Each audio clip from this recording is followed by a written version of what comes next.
bunu başa düşməsən, müəllimlikdə əziyyət çəkməyə davam eləyəcəksən.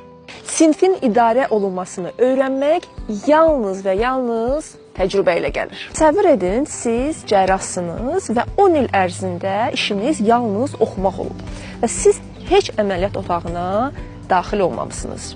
Və sabahsı gün siz əməliyyata getməlisiniz. Sizcə nə etməli olduğunuzu biləcəksiniz? Nəzəriyyə baxımından böyük ehtimal nə etməli olduğunuzu biləcəksiniz. Lakin təcrübə baxımından böyük ehtimal müəyyən problemlər yaşayacaqsınız. Əslində müəllimlikdə də belədir. Siz o sinifə daxil olmadan, dərs keçmədən, tələbələrinizlə fərqli situasiyalar yaşamadan müəllimlikdə təcrübə qazana bilməyəcəksiniz.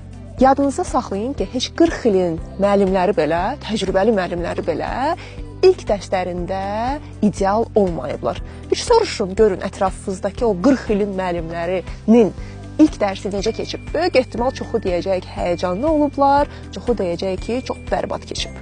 Odur ki, təcrübə yığmağa fokuslanın, heç kimsəyə qulaq asmayın, günü-gündən daha da yaxşı müəllim olun.